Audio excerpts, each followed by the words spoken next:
Beşinci hakikat, Bab-ı şefkat ve ubudiyeti Muhammediyedir aleyhissalatu vesselam. İsmi Mucib ve Rahim'in cilvesidir.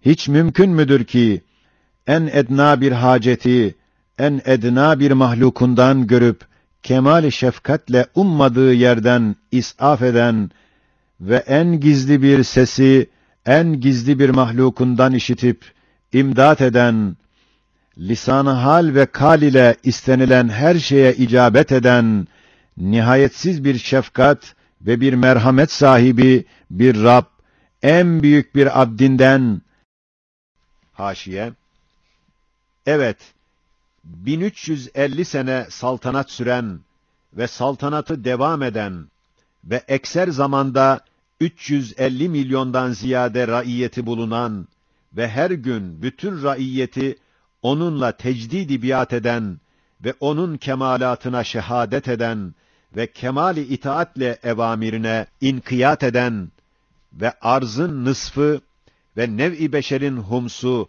o zatın sıbgı ile sıbgalansa, yani manevi rengiyle renklense ve o zat onların mahbubu kulubu ve mürebbi ervahı olsa, elbette o zat şu kainatta tasarruf eden Rabbin en büyük abdidir.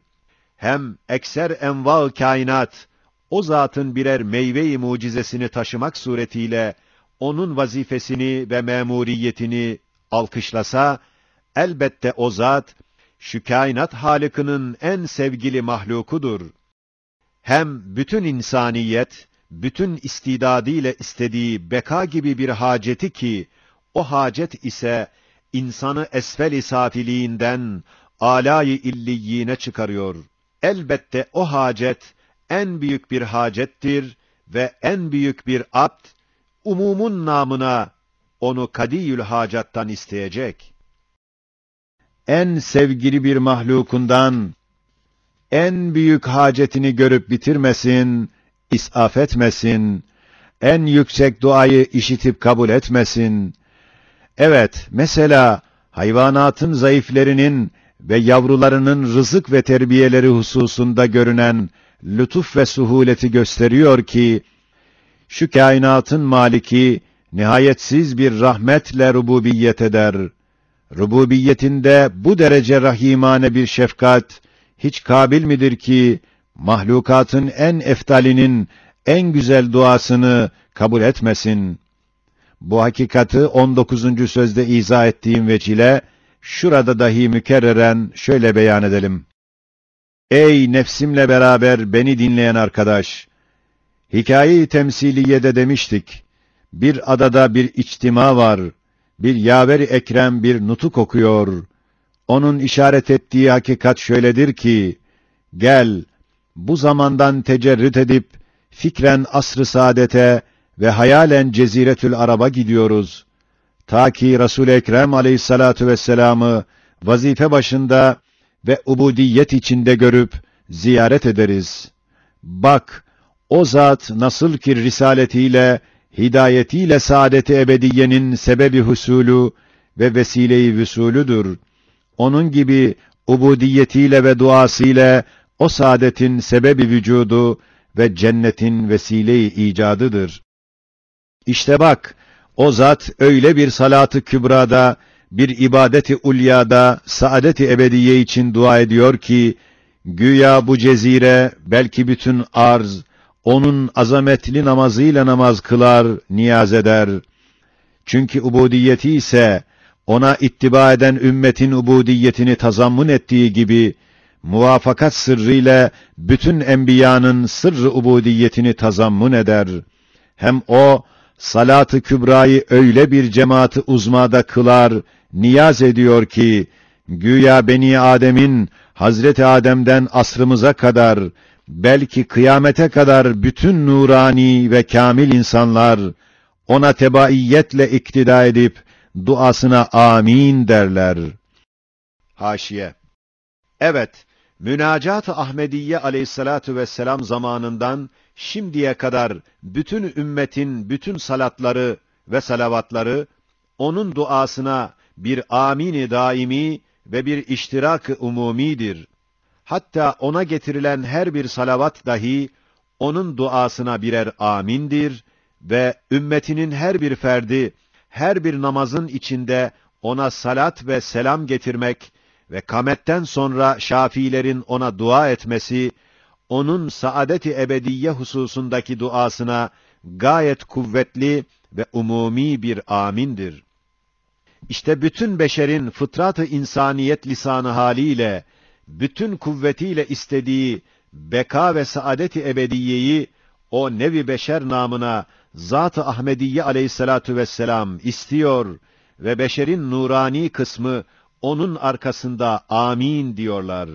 Acaba hiç mümkün müdür ki şu dua kabule karin olmasın? Bak hem öyle beka gibi bir haceti âme için dua ediyor ki, değil ehli arz, belki ehli semavat, belki bütün mevcudat niyazına iştirak edip, lisan-ı hal ile, oh evet ya Rabbena, ver duasını kabul et, biz de istiyoruz diyorlar. Hem bak, öyle hazinane, öyle mahbubane, öyle müştakane, öyle tazarrukârane saadet-i bakiye istiyor ki, bütün kainatı ağlattırıp, duasına iştirak ettiriyor. Bak hem öyle bir maksat, öyle bir gaye için saadet isteyip dua ediyor ki, insanı ve bütün mahlukatı esfel-i safilin olan fenâ-i mutlaka sukuttan, kıymetsizlikten, faydasızlıktan, abesiyetten, âlâ-i illiyin olan kıymete, bekaya, ulvi vazifeye, mektubat-ı samedaniye olması derecesine çıkarıyor. Bak hem öyle yüksek bir fizar-ı istimdatkârâne ile istiyor ve öyle tatlı bir niyaz-ı istirhamkârâne ile yalvarıyor ki, güya bütün mevcudata, semavata, arşa işittirip, vecde getirip duasına amin, Allahümme amin dedirtiyor. Haşiye, evet, şu âlemin mutasarrıfı, bütün tasarrufatı bil müşahede şuurane, alimane, hakimane olduğu halde, hiçbir cihetle mümkün değildir ki, o mutasarrıf, kendi masnuatı içinde en mümtaz bir ferdin harekatına, şuuru ve ıttıla bulunmasın. Hem hiçbir cihetle mümkün değildir ki, o mutasarrıf-ı alim, o ferdi mümtazın harekatına ve daavatına, dualarına ıttıla bulunduğu halde, ona karşı lakayt kalsın, ehemmiyet vermesin. Hem hiçbir cihetle mümkün değildir ki, o mutasarrıf-ı kadir-i rahim, onun dualarına lakayt kalmadığı halde, o duaları kabul etmesin. Evet, Zat-ı Ahmediye'nin aleyhissalatu vesselam nuru ile, âlemin şekli değişti. İnsan ve bütün kainatın mahiyeti hakikiyeleri, o nur, o ziya ile inkişaf etti ve göründü ki, şu kainatın mevcudatı, Esma-i İlahiye'yi okutan birer mektubat-ı samedaniye, birer muvazzaf memur ve bekaya mazhar, kıymettar ve manidar birer mevcutturlar. Eğer o nur olmasaydı, mevcudat fenâ-i mutlaka mahkum ve kıymetsiz, manasız, faydasız, abes, karma karışık, tesadüf oyuncağı bir zulmet-i evham içinde kalırdı. İşte şu sırdandır ki, insanlar Zat-ı Ahmediye'nin aleyhissalatu vesselam duasına amin dedikleri gibi, arş ve ferş ve seradan Süreyya'ya kadar bütün mevcudat, onun nuruyla iftihar edip, alakadarlık gösteriyorlar. Zaten, ubudiyet-i Ahmediye'nin aleyhissalatu vesselam ruhu duadır. Belki, kainatın harekatı ve hidematı, bir nevi duadır. Mesela, bir çekirdeğin hareketi, Halık'ından bir ağaç olmasına bir nevi duadır. Bak hem öyle semî ve kerim bir kadirden, öyle basir ve rahim bir alimden saadet ve bekayı istiyor ki, bilmüşahede en gizli bir zihayatın, en gizli bir arzusunu, en hafi bir niyazını görür, işitir, kabul eder, merhamet eder lisan-ı hal ile de olsa icabet eder. Öyle sureti hakimane, basirane, rahimane de verir ve icabet eder ki, şüphe bırakmaz o terbiye ve tedbir, öyle semi ve basire mahsus, öyle bir kerim ve rahime hastır. Acaba, bütün Beni Adem'i arkasına alıp, şu arz üstünde durup, arş-ı azama müteveccihen el kaldırıp, nev-i beşerin hülasayı ubudiyetini cami, hakikat-ı ubudiyeti Ahmediye aleyhissalatu vesselam içinde dua eden, şu şeref-i nev-i insan ve feridi kevn-ü zaman olan Fahri Kainat aleyhissalatu vesselam ne istiyor, dinleyelim. Bak kendine ve ümmetine saadet-i ebediye istiyor, beka istiyor, cennet istiyor. Hem mevcudat aynelerinde cemallerini gösteren bütün esma-i kutsiye-i ilahiye ile beraber istiyor. O esmadan şefaat talep ediyor. Görüyorsun, eğer ahiretin hesapsız esbab-ı mucibesi, delail-i vücudu olmasaydı, yalnız şu zatın tek duası, baharımızın icadı kadar Halik-i Rahim'in kudretine hafif gelen şu cennetin binasına sebebiyet verecekti. Haşiye 1. Evet, ahirete nispeten gayet dar bir sayfa hükmünde olan ruh-i zeminde, had ve hesaba gelmeyen harika sanat numunelerini ve haşir ve kıyametin misallerini göstermek ve 300.000 kitap hükmünde olan muntazam enva-ı masnuatı, o tek sayfede kemali intizam ile yazıp derc etmek, elbette geniş olan alemi ahirette latif ve muntazam cennetin binasından ve icadından daha müşkildir. Evet, cennet bahardan ne kadar yüksek ise o derece bahar bahçelerinin hilkati o cennetten daha müşkildir ve hayret fezadır denilebilir. Evet, baharımızda yeryüzünü bir mahşer eden, 100.000 haşir numunelerini icat eden Kadir-i Mutlaka, cennetin icadı nasıl ağır olabilir? Demek nasıl ki onun risaleti, şu dar-ı imtihanın açılmasına sebebiyet verdi. Levlâke levlâk, lemâ halaktul eflâk sırrına mazhar oldu. Onun gibi ubudiyeti dahi, öteki dar-ı saadetin açılmasına sebebiyet verdi.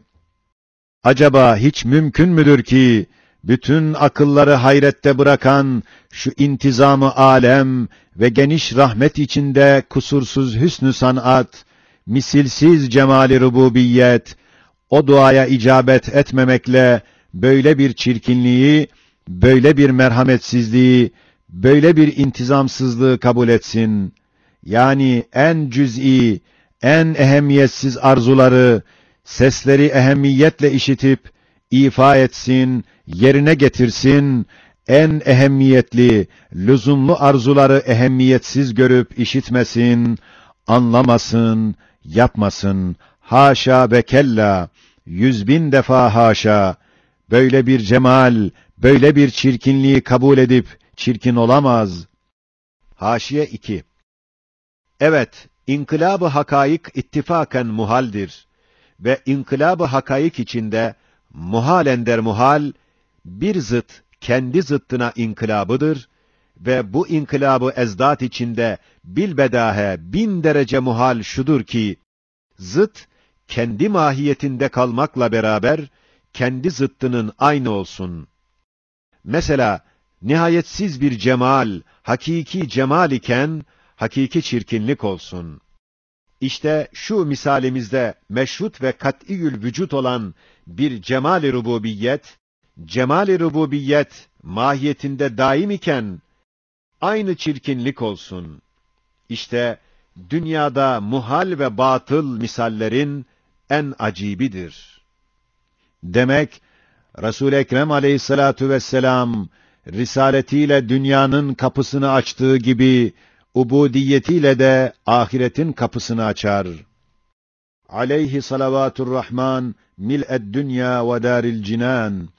Allahümme salli ve sellim ala abdike ve rasulike zâlikel habibullezî huve seyyidül kevneyn وفخر العالمين وحياة الدارين ووسيلة السعادتين وذو الجناحين ورسول الثقلين، وعلى آله وصحبه أجمعين، وعلى إخوانه من النبيين والمرسلين، آمين.